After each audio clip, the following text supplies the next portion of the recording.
Bride of the Forgotten Son. Chapter 1. The Chosen Bride. The village of Liora's birth was a place of quiet simplicity, where the rhythms of life were dictated by the rising and setting of the sun.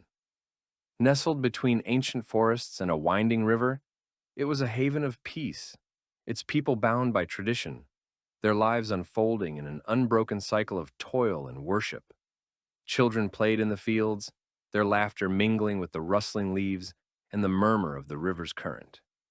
Elders gathered in the square, spinning tales of ancestors and gods, beneath the glow of lantern light. It was a world untroubled by ambition, untouched by war. But Liora had always been different. While the other villagers found solace in the predictability of their days, she longed for something more. The village's modest library, a humble stone building with a sagging roof and shelves lined with dusty tomes, had been her sanctuary since childhood. She spent hours poring over crumbling scrolls and faded manuscripts, losing herself in the legends of celestial beings and the mysteries of the cosmos. It was among these ancient texts that she had discovered the prophecy. A mortal bride would rise to challenge the heavens, altering the fate of both mortal and celestial realms. The words had haunted her, lingering in the back of her mind like an unspoken truth. She had imagined a figure of great power, a warrior or a queen, someone destined for greatness from the moment of their birth. Never had she considered that the prophecy might refer to her. The warriors came at dusk. They descended upon the village in silence, their presence announced only by the unnatural stillness that crept over the land. The sky darkened, streaked with hues of violet and gold, as the last light of day surrendered to the encroaching night. Their armor gleamed like starlight, each plate etched with runes that pulsed with an ethereal glow. They moved with effortless grace, their footsteps barely disturbing the earth, their weapons strapped to their backs like dormant lightning waiting to strike. The villagers fell to their knees, heads bowed in reverence and fear. Mothers clutched their children close, whispers of prayers slipping through trembling lips. The celestial warriors were beings of legend, messengers of divine will. To resist them was unthinkable. Yet Liora did not kneel. Her heart pounded as their leader approached. He was unlike any man she had ever seen, his golden eyes burning with celestial fire, his presence both terrifying and enthralling. His gaze held hers, unwavering, unreadable. When he spoke, his voice resonated with a power that seemed to shake the very air around them. "You have been chosen," he declared, his words final, absolute. "You are to be the bride of Elyon, the forgotten son." A hush fell over the village. The name sent a shiver down Liora's spine. She had read of him, a fallen celestial being, an exile who had defied the gods themselves. He was a figure shrouded in mystery, his story told in whispers and half-truths. Some called him a traitor, others a martyr.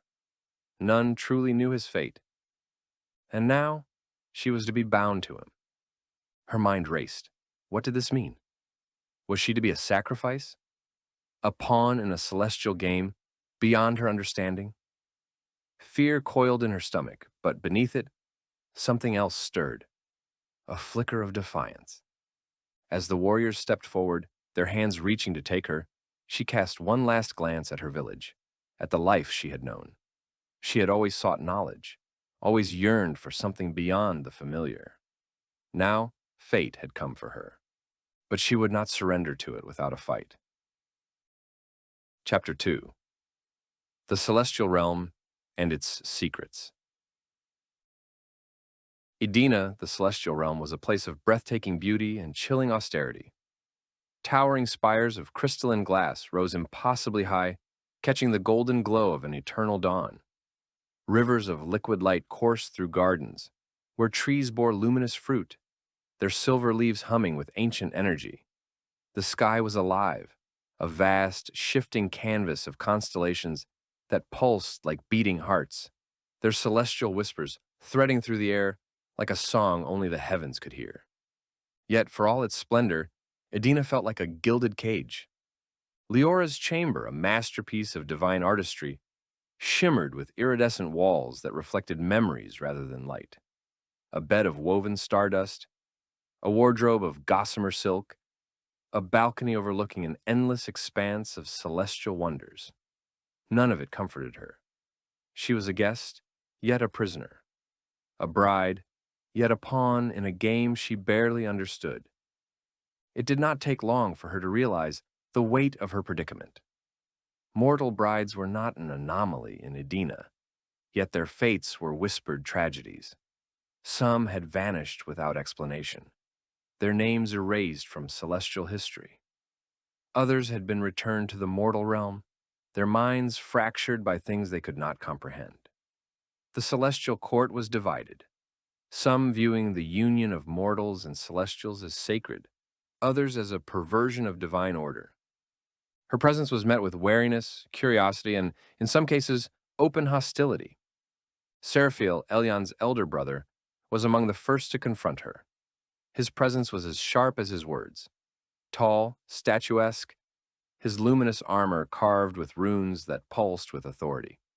He regarded her with cool disdain, his golden gaze piercing. "You are here to fulfill a duty," he said, his voice like tempered steel. "Nothing more. Do not mistake this as an invitation to overstep your bounds." A warning, a reminder of her place. But not all the Celestials were unkind. Neria, a scribe of the celestial archives, carried no weapons, wore no grand armor, yet her presence was no less powerful. With watchful violet eyes and a quiet demeanor, she was the first to offer Liora something resembling friendship. It was she who whispered the first truths Liora had yet to uncover. "There is more to this realm than what you see," Neria said one evening, her voice barely louder than the flickering celestial torches lining the hall. "And there is more to Elyon than the stories tell." Elyon, the forgotten son, the exile, the enigma. Liora held on to those words as though they were a lifeline. If she was to survive this world of light and shadow, she needed to know the truth. And the truth, she suspected, was far more dangerous than anyone dared to say aloud. The third, the prophecy fulfilled. As Liora ventured further into the enigmatic depths of Edena's ancient records, the truth behind the prophecy began to unfurl before her eyes. It was not a tale of a mere mortal pawn, destined to be a captive or sacrifice for the gods' amusement. The prophecy spoke of the mortal bride as something far more powerful, a harbinger of transformation. She was to be the one who would shatter the shackles of Elyon's exile and ignite a revolution that could shake the very foundation of the celestial order. The gods, in their arrogance, had long feared the joining of Elyon and Liora, for it was said that their union could unravel the heavens themselves. Elyon's power, dormant for eons, would surge through him once freed. But that was not all. The prophecy foresaw that Liora, in her mortal form, would carry the key to overthrowing the established divine hierarchy. She was not a simple bride. She was the fulcrum upon which the balance of the universe would shift.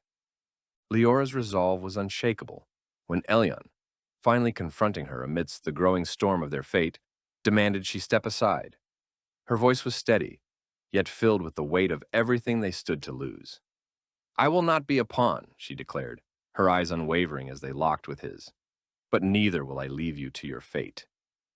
It was in that moment, amidst the confusion and the endless tide of divine politics, that they decided to stand together.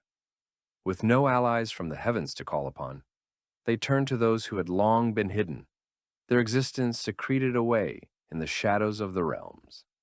Neria, who had always stood by Elyon in his darkest hours, emerged from her hiding place along with others who had long harbored their own grudges against the gods.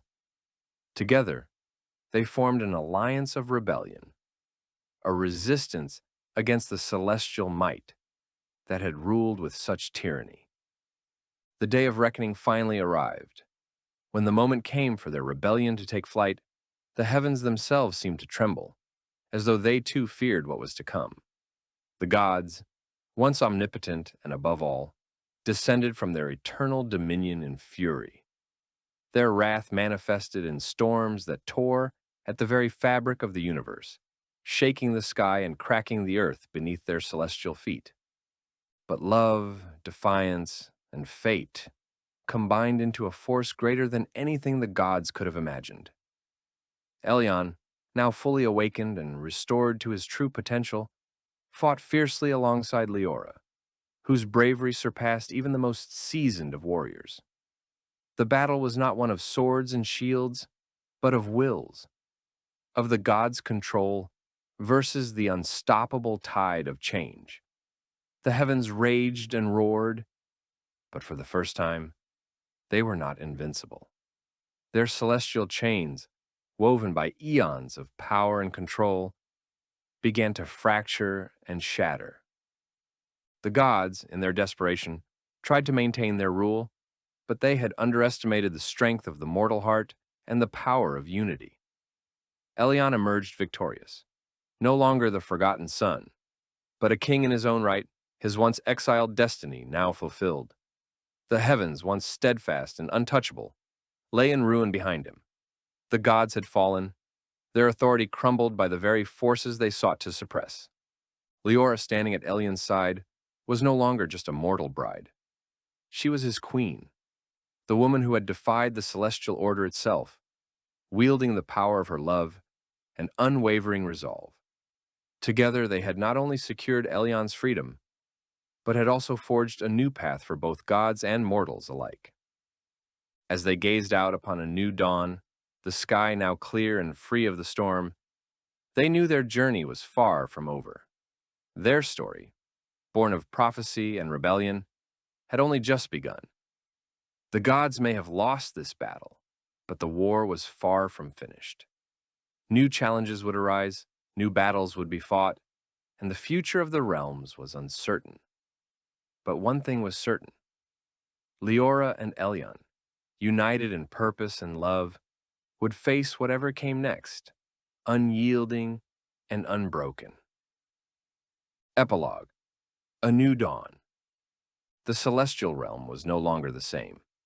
The heavens, once a domain of unyielding order and divine control, had been irrevocably altered. The gods' reign had been challenged, their supremacy shaken to its core. A new era had dawned, one marked by the union of Elyon and Liora, a symbol of defiance, love, and the power of a single mortal heart. Together they ruled, not as puppets of the gods, but as sovereigns of their own destiny. Their reign was a beacon of hope, a promise that change was possible, even in the face of unimaginable odds. Yet, beneath the surface of the world they had forged, something stirred. Though the gods had been defeated in battle, their influence was not so easily erased.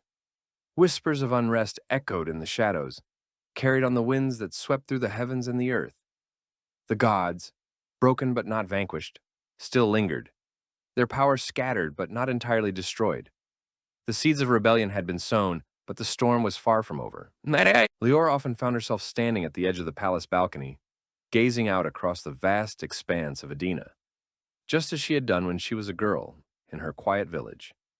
But now, the horizon was not a place of serene beauty.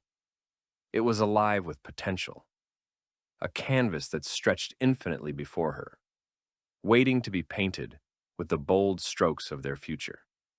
She had once fought for the freedom to live her life as she wished, but now her battle had expanded into something far greater. She had changed the fate of two worlds. The weight of that realization was both a gift and a burden, for she understood that peace would not come easily, nor would it be permanent. The first light of a new day began to break over the land, casting golden hues across the skies of Edena. It was a new beginning, not just for the world they had created, but for the very fabric of existence. The gods may have fallen, but their echoes lingered, and their remnants would always remain a threat, one that Elyon and Liora would have to confront together.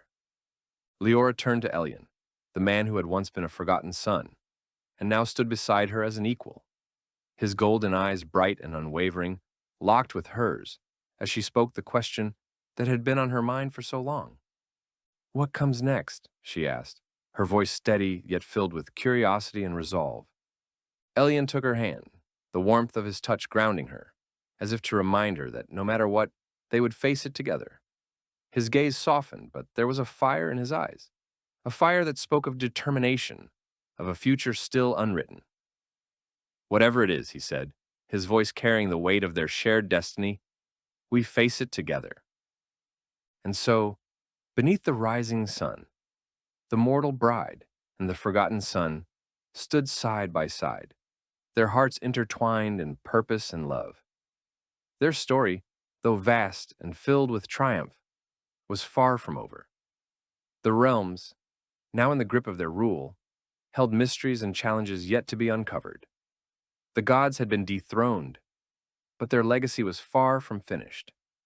And so, the two of them, united, resolute, and fearless, prepared to carve their path through the unknown, beneath the ever-watchful gaze of the stars. Their destiny was still unfolding, a tale written not in the stars, but by the choices they made, and the power of a love that defied the very heavens.